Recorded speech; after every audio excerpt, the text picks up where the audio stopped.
Okay, हम आज बात करेंगे विधानसभा और लोकसभा के लिए चुने जाने वाले मेंबर के चुने जाने वाली प्रक्रिया के बारे में छात्रों को बताने, समझाने और उसे फ़ील कराने वाले एक ऐसे प्रोग्राम की जिसे मेधा मंच द्वारा ऑर्गेनाइज किया जाएगा।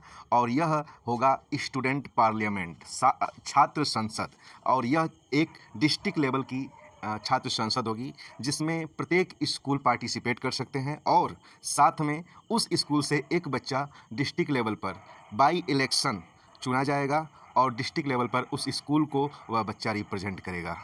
और यह कार्यकाल जो होगा उस पार्लियामेंट का 5 महीने का होगा। जैसा कि हम लोगों को पता है, जब हम अपने विधानसभा से विधायक चुनते हैं और लोकसभा से सांसद चुनते हैं, तो जो लोकसभा का सांसद होता है वह दिल्ली में हमारी देश की संसद का मेंबर बनता है और उसका कार्यकाल 5 साल का होता है।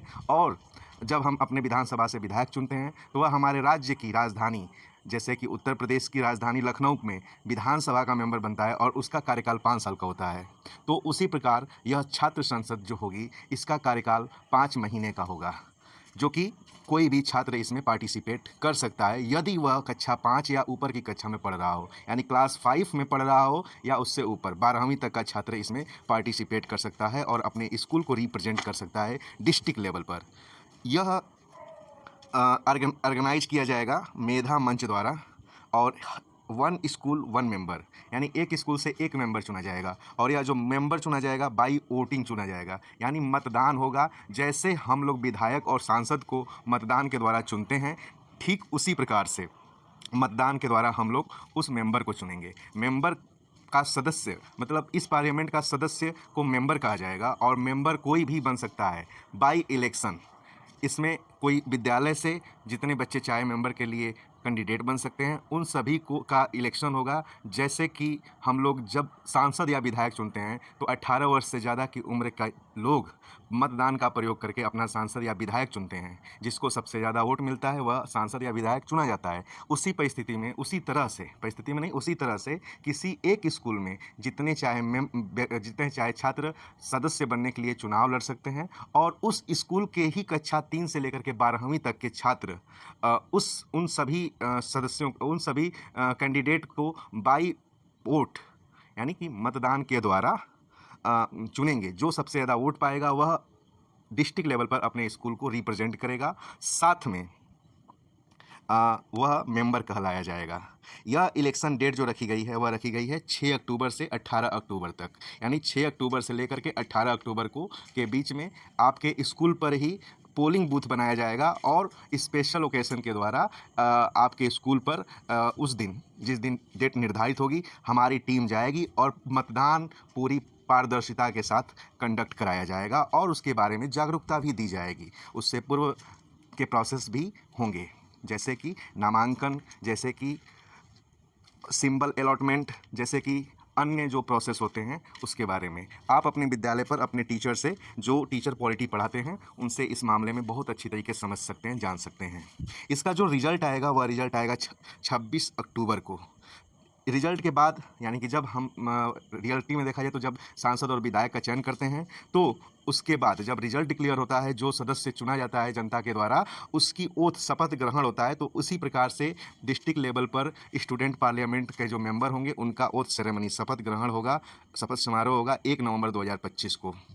और 5 महीने का यह कार्यकाल होगा। तो 1 नवंबर 2025 से शुरू होगा, नवंबर पूरा महीना, दिसंबर, जनवरी, फरवरी और मार्च, यह 5 महीने तक इन बच्चों का, इन स्टूडेंट पार्लियामेंट का कार्यकाल होगा। उसके बाद जो लोग मेंबर चुने जाएंगे उनको क्या लाभ मिलेगा, तो इसके बारे में आपको बता दें कि जो लोग मेंबर चुने जाएंगे उनको हर महीने 1000 रुपये अलाउंस दिया जाएगा। इसको आप भत्ता बोल सकते हैं। जो लोग मेंबर के रूप में चुने जाएंगे उनको 1000 रुपये पर मंथ अलाउंसेस मिलेंगे और यह 5 महीनों तक मिलेगा। जितना कार्यकाल होगा उतना उनको अलाउंसेस मिलेंगे, उतने महीने का अलाउंस मिलेगा। इसमें जो छात्र एज ए मेंबर चुने जाएंगे, ये इसमें उन छात्रों की जो फ़ी लगी होगी, एज एडमिशन फ़ी जितनी लगी होगी वो सारी की सारी रिफ़ंड हो जाएगी। यदि आप किसी विद्यालय में पढ़ते हैं और 4000, 5000, 10,000, 200, 500, 1000 रुपये आपकी एडमिशन फ़ीस लगी हुई है और आप उस स्कूल से स्टूडेंट पार्लियामेंट का मेंबर चुने जाते हैं, तो जो आपकी एडमिशन फ़ी लगी होगी वह रिफ़ंड हो जाएगी। इसके बाद इसमें कौन लोग पार्टिसिपेट करेंगे? सिंपल सी बात है, पार्टिसिपेट वैसे तो यदि हम ज़िले की बात करें तो अभी सिर्फ़ और सिर्फ़ यह सुविधा मऊ डिस्ट्रिक्ट के बच्चों के लिए एलिजिबल की गई है, यानी कि इसका शुरुआत किया जा रहा है मऊ जनपद से। मऊ जनपद इसमें एंट्री करने के लिए यदि कोई विद्यालय चाह रहा है कि हम अपने बच्चों को वोटिंग के बारे में बताना, सिखाना और उसके पूरे प्रोसेस को वोटिंग कराने से लेकर के मेंबर बनने तक और साथ में मेंबर की जो लोग पार्लियामेंट का चयन होने के बाद जो उसके सेशन वगैरह ऑर्गेनाइज होते हैं, उसका डिस्ट्रिक्ट लेवल पे अच्छी तरह से जानकारी देना, बताना चाहते हैं, तो ऐसे विद्यालय इसका हिस्सा बन सकते हैं बाई रजिस्ट्रेशन। और जो विद्यालय रजिस्ट्रेशन कराएंगे वही विद्यालय स्टूडेंट पार्लियामेंट का, उसी विद्यालय पे स्टूडेंट पार्लियामेंट का प्रोग्राम वोटिंग वाला जो होगा, जो मेंबर बच्चे चुने जाएंगे वहीं से होगा, वहाँ से होगा। जितने चाहे उतने स्कूल इसमें पार्टिसिपेट कर सकते हैं, उसका एंट्री फ़ी रखा गया है। और एक चीज़ बताएंगे आपको थोड़ा लास्ट में, लेकिन पहले इसको बता दें कि स्कूल एंट्री फ़ी रखी गई। यदि प्राइवेट स्कूल है, सीबीएसई बोर्ड का है, तो उसके लिए 20,000 रुपये रखा गया है एंट्री फ़ी।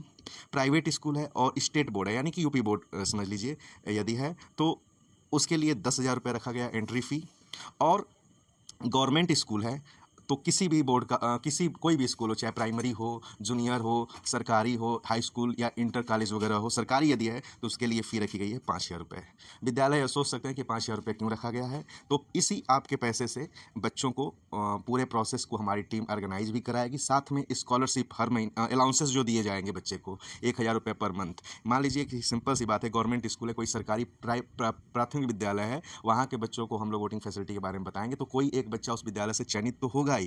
तो उस बच्चे को जब चयनित होगा, मेंबर बनेगा, तो पहली चीज़ तो उस विद्यालय के सभी बच्चे वोटिंग के बारे में जानेंगे, कैसे चुनाव होता है उसके बारे में जानेंगे, और साथ में उस विद्यालय का कोई एक बच्चा रिप्रेजेंट करेगा उस विद्यालय को डिस्ट्रिक्ट लेवल पर, तो उस बच्चे को एज अ मेंबर कंसीडर किया जाएगा। तो एज अ मेंबर कंसीडर किया, वह चुन करके आ रहा है तो मेंबर बन ही जाएगा, और उसे अलाउंस के रूप में हर महीने हम लोग जो है 1,000 रुपये देंगे। तो आप ये अभी देख सकते हैं कि जो आपसे स्कूल एंट्री फ़ी के रूप में 5,000 रुपये लिया जा रहा है, उस बच्चे को वह स्कूल एंट्री फ़ी का ही पैसा बच्चे को एज अलाउंसेस 5 महीने दे दिया जाएगा, पहली चीज़। इसी तरह से प्राइवेट जो विद्यालय उनके लिए थोड़ी फ़ीस ज़्यादा रखी गई है, और सीबीएसई बोर्ड का थोड़ा और ज़्यादा रखा गया है। तो ये हमारा जो है स्कूल एंट्री फ़ी है। फिर सिंपल सी बात यदि हम करें कि मेंबर, जो लोग मेंबर का चुनाव लड़ना चाहते हैं, जो लोग मेंबर बनना चाहते हैं, उनके लिए भी रजिस्ट्रेशन कराना होगा। प्राइवेट स्कूल का जो बच्चा होगा उसको 1,000 रुपये रजिस्ट्रेशन देना होगा, रजिस्ट्रेशन कराना होगा 1,000 रुपये दे करके। और स्टेट बोर्ड का कोई लड़का है और वह जो है मेंबर बनना चाहता है, अपने स्कूल को रिप्रेजेंट करना चाहता है डिस्ट्रिक्ट लेवल पर, तो उसे 500 रुपये देना पड़ेगा एंट्री फ़ी के रूप में। और यदि गवर्नमेंट स्कूल का बच्चा है तो उसे 200 रुपये देना पड़ेगा एंट्री फ़ी के रूप में। फिर वह वहाँ पे हमारी टीम जाएगी, वोटिंग के बारे में पूरा बताया जाएगा, और कैसे वोटिंग होती है उसके पूरे प्रोसेस को बता के, समझा करके, और उस विद्यालय पे वोटिंग कराई जाएगी। और वोटिंग कराने के पश्चात जो बच्चा सर्वाधिक वोट पाएगा उसे जो है मेंबर बनाया जाएगा। और जो प्रोसेस है, जैसे कि रिजल्ट और सेरेमनी वगैरह करने के बाद 5 महीने का कार्यकाल जो है डिस्ट्रिक्ट लेवल पर होगा। और साथ में सेशन भी आयोजित कराया जाएगा। सेशन के बारे में भी अपने पॉलिटी के टीचर से पूछ सकते हैं कि सेशन क्या होता है। लोकसभा और विधानसभा में सत्र का आयोजन होता है, और इसमें एक रूल है कि एक सेशन से दूसरे सेशन के बीच में 6 माह का अंतर नहीं होना चाहिए। तो चूंकि अपना जो कार्यकाल होगा स्टूडेंट पार्लियामेंट का वो 5 महीने का होगा, 5 साल के बजाय, तो यहाँ भी इसी तरीके से सेशन आयोजित होंगे। जो है उसका रूल्स रेगुलेशन आपको बाद में मिलेगा। इसके अतिरिक्त हमें यह भी बताना है, जो मैं बताना चाह रहा था कि अंत में, तो वह यह है कि जो सदस्य चुने जाएंगे स्टूडेंट पार्लियामेंट में, उसमें से कुछ बच्चों को भारत की संसद यानी कि दिल्ली लोकसभा और राज्यसभा में लेकर जाया जाएगा, घुमाने के लिए, दिखाने के लिए कि जो हमारी रियल संसद है वह किस प्रकार से वर्क करती है। और साथ में कुछ सदस्यों को लेकर जाया जाएगा स्टेट में, राज्य की विधानसभा का रियल अनुभव कराने के लिए। तो यह एक जो है प्लस पॉइंट होगा उन बच्चों के लिए जो इसमें एज अ मेंबर पार्टिसिपेट करते हैं और जीतते हैं और डिस्ट्रिक्ट लेवल पर अपने स्कूल को रिप्रेजेंट करते हैं। तो उन्हें यह मौका मिलेगा कि वह जो है हमारी रियल संसद को, जिस प्रकार से उसकी कार्रवाई होती है, हमारी रियल विधानसभा को, विधान परिषद को देख सकें कि कैसे क्या होता है। हाँ, इसमें सभी सदस्यों को मौका नहीं मिल पाएगा, लेकिन ज़्यादातर बच्चों को यह सुविधा उपलब्ध कराने का प्रावधान किया जा रहा है मेधा मंच द्वारा। और यह होगा एक स्टूडेंट पार्लियामेंट डिस्ट्रिक्ट लेवल का, जिसके हर स्कूल के बच्चे, हर स्कूल पार्टिसिपेट कर सकता है और अपना इलेक्शन के बारे में जानकारी को एकदम फ़ील करा सकता है बच्चों को, और सभी चीज़ें बेहतरीन तरीके से ऑर्गेनाइज करके बेहतरीन वे में प्रेजेंट की जाएंगी। तो ठीक है, इतनी जानकारी हमने आपको दे दिया। आपको अदर कोई जानकारी चाहिए तो आप जो ऑफिशियल नंबर है हमारा, उस पर आप संपर्क कर सकते हैं। और साथ में ज़्यादा से ज़्यादा इस सिस्टम को जो जागरूकता के उद्देश्य से शुरू किया जा रहा है, जागरूक बनाने के लिए, तो उसका हिस्सा स्कूल भी बने और बच्चे भी बने। जो स्कूल पार्टिसिपेट नहीं कर रहे हैं, बच्चे उस स्कूल या गार्जियन उस स्कूल के प्रिंसिपल, मैनेजर, डायरेक्टर से कहें कि ऐसी सुविधाओं का विशेष कर लाभ जो है बच्चों को दिया जाए और बच्चे इसके बारे में जाने समझें। क्योंकि आप सभी को पता है, देश का भविष्य लीडर ही तय करता है। और एक लीडर के बारे में और लीडर बनने की प्रक्रिया के बारे में खास करके हम लोग जो है इसको हम बोलते हैं नेता, नेता बोला जाता है। नेता ही देश को चलाते हैं, और नेता बनने की जो प्रक्रिया है उसके बारे में बच्चों को छोड़िए, अभी तक तो बहुत सारे लोगों को, गांव में 2-4-10 लोगों को छोड़ करके, शहरों में भी कुछ लोगों को छोड़ करके बहुत सारे लोगों को पता ही नहीं रहता है कि हमारा जो राष्ट्रपति होता है उसकी मिनिमम एज क्या होती है, प्रधानमंत्री बनने की मिनिमम एज क्या है, कार्यकाल कितना होता है, और कौन चुनते हैं उसको। और साथ में बहुत सारे ऐसे छोटे छोटे पॉइंट हैं कि लोगों को पता होना चाहिए, लेकिन पता ही नहीं होता है कि मिनिमम एज क्या होती है, कार्यकाल कितना होता है, कितने टर्म्स तक प्रधानमंत्री, राष्ट्रपति, उपराष्ट्रपति बना जा सकता है, प्रधानमंत्री का चुनाव कौन करता है, राष्ट्रपति का चुनाव कौन करता है, और साथ में विधायक किसका चुनाव करते हैं, एमएलसी एमएलए कौन होते हैं, इसके बारे में लोग जानते ही नहीं हैं। तो इसके बारे में बताना, जानना, समझाना यदि शुरू स्तर से ही किया जाए तो हमारे देश का भविष्य कुछ अलग हो सकता है। एक जागरूक जनता को हम लोग खड़ा कर सकते हैं, लोगों को हम लोग जिम्मेदार बना सकते हैं। तो इस जिम्मेदारी की पहल हमने की है। हम परफेक्ट नहीं है, लेकिन परफेक्ट होने का पूरा प्रयास करेंगे। सहयोग अपेक्षित। Okay, thank you very much.